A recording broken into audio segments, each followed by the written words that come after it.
Sacred Spaces is a set of short plays by Les Ellison, James Lark and Nick Warburton, telling the story of one rather bumpy year in the life of a church community. It's unapologetically a set of different plays. There was no feeling that we needed to make them all link up in a way that would have been, I think, very artificial, but we did want to bind them all together so that putting them on as a single play would be a satisfying thing. Christmas Spirit by Les Ellison shows the parish council planning the annual nativity play. It's not straightforward. The nativity play. Don't say it like that. At least the nativity is biblically verifiable. Is it?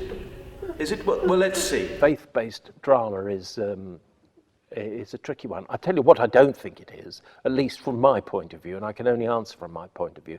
That is not to have effectively what are advertisements for Christianity or for any other form of religion, for that matter.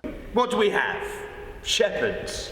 Well, we have shepherds in Luke, but not in Matthew. We have wise men in Matthew, and even Matthew doesn't call them kings or say how many there were. Only Luke says that Jesus was laid in a manger, and neither of them mention a stable or a donkey. They're just minor details. But you'd think they'd at least get the date right. And actually, I think that's what we were trying to do, to not come up with answers, but to put a lot of questions that would, well, one would hope make people think. Right, you are all basically... In Birthday by James Lark, a group of friends are preparing for a centenary celebration when a homeless stranger walks in off the street. This character, and you all turn and look at him.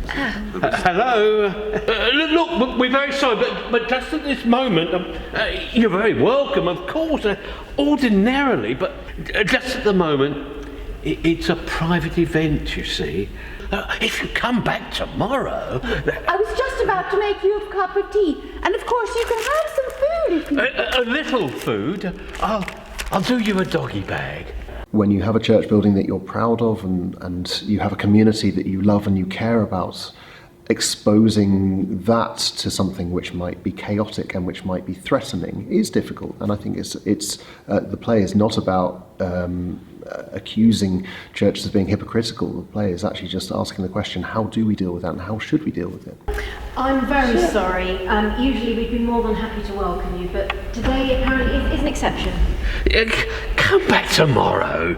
There's a service, you see, and we'd love to see you there. Oh, don't you understand? You can't stay here. Okay, the church is not open, not today, not to you. As we developed these ideas, a kind of journey did emerge, and it was a journey for the whole church, the whole set of characters we'd created, but we thought it was best embodied in a new church leader turning up full of optimism and, some would say, naive ideas about what he or she wants to do with this church community. In Mid-Term by Nick Warbuton, Chris, the new vicar, takes stock. For the warmth of your welcome, and for the eager,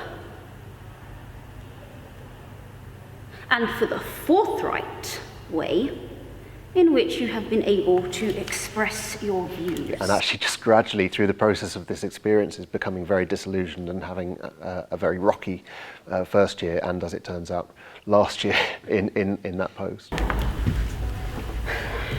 However,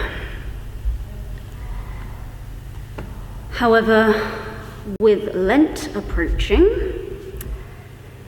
perhaps we should now consider a period of silence. I think it's designed in a way that people who've perhaps never done that before, even with a script in hand version, could still make a very good go of it. And these characters, through the different plays, grew into something really complex and really three-dimensional. So I would like to think that we could all identify with at least one of the people in the play, and that would be a challenge. For more information about Radius, visit radiusdrama.org.uk.